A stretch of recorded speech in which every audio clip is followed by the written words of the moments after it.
I'd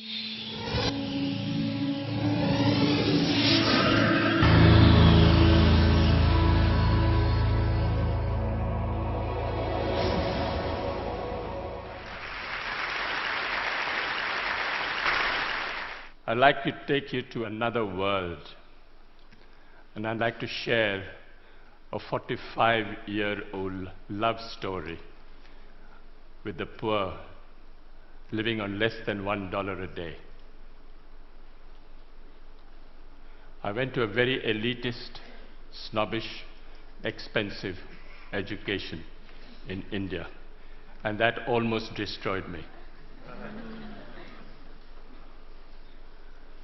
I was all set to be a diplomat, teacher, doctor, all laid out. I don't look it, but I was the Indian national squash champion for 3 years. The whole world was laid out for me. Everything was on my feet. Could do nothing wrong.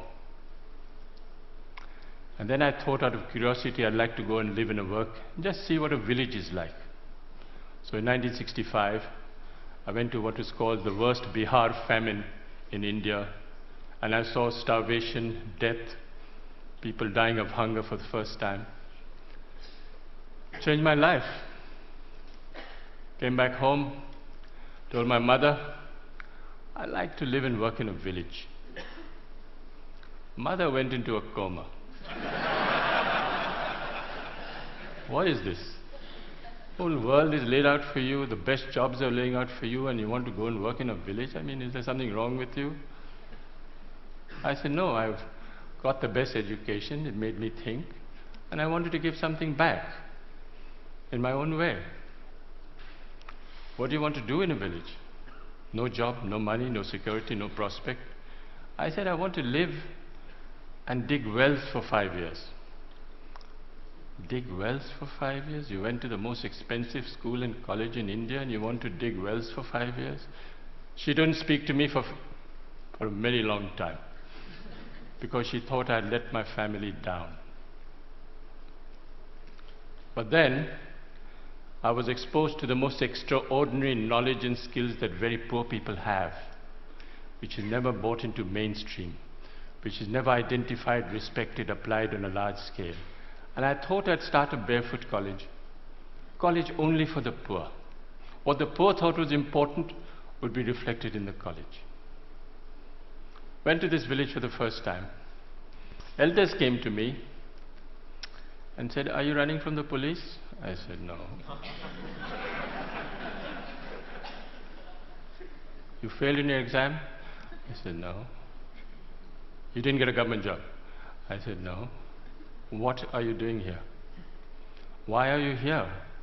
The educational system in India makes you look at Paris and Delhi and Zurich. What are you doing in this village? Is there something wrong with you you're not telling us? I said, no. I want to actually start a college only for the poor. What the poor thought was important would be reflected in the college. So then they gave me some very sound and profound advice. They said, please, don't bring anyone with a degree and qualification into your college. So it's the only college in India where if you should have a PhD or a master's, you are disqualified to come. You have to be a cop-out or a washout or a dropout to come to our college. You have to work with your hands. You have to have a dignity of labor. You have to show that you have a skill that you can offer to the community and provide a service to the community. So we started the Barefoot College and we redefined professionalism. Who is a professional? A professional is someone who has a combination of competence, confidence and belief. A water diviner is a professional. A traditional midwife is a professional. A traditional bone setter is a professional. These are professionals all over the world. You'll find them in any inaccessible village around the world. And we thought that these people should come into mainstream and show that the knowledge and skills that they have is universal. It needs to be used, it needs to be applied, it needs to be shown to the world outside that these knowledge and skills are relevant even today. So the college works following the lifestyle and work style of Mahatma Gandhi.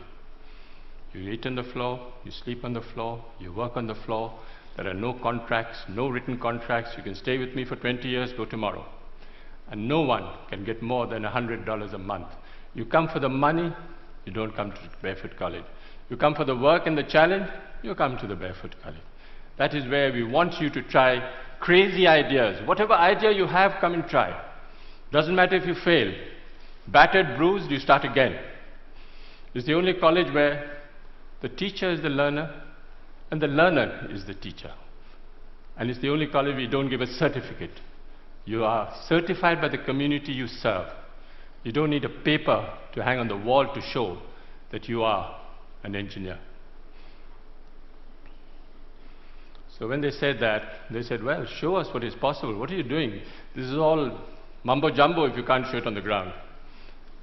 So we built the first Barefoot College in 1986. It was built by 12 barefoot architects who can't read and write. Built on $1.50 a square foot. 150 people lived there, worked there. They got the Aga Khan Award for Architecture in 2002. But then they suspected, they thought there was an architect behind it. I said, yes, they made the blueprints, but the barefoot architects actually constructed the college. We are the only ones who actually returned the award for $50,000 because they didn't believe us and we thought that they were actually casting aspersions on the barefoot architects of Telonia. I asked a forester, high-powered, paper-qualified expert. I said, what can you build in this place? He had one look at the soil and said, forget it, no way, nothing can work. No water, rocky soil. I was in a bit of a spot and I said, okay, I'll go to the old man in the village and say, what should I grow in this pot? He looked quietly at me and said, you build this, you put this and it'll work. This is what it looks like today. Went to the roof and all the women said, clear out. The men should clear out because we don't want to share this technology with the men. This is waterproofing the roof. It is a bit of jaggery, a bit of urine, and a bit of other things I don't know, but it actually doesn't leak. Since 1986, it hasn't leaked. This technology, the women will not share with the men. It's the only college which is fully solar electrified. All the power comes from the sun. 45 kilowatts of panels on the roof and everything works off the sun for the next 25 years. So long as the sun shines, I have no problem with power. But the beauty is that it was installed by a priest, a Hindu priest who's only done 8 years of primary schooling. Never been to school, never been to college. He knows more about solar than anyone I know anywhere in the world. Guaranteed. Food, if you come to the Barefoot College, is solar cooked. But the people who fabricated that solar cooker are women.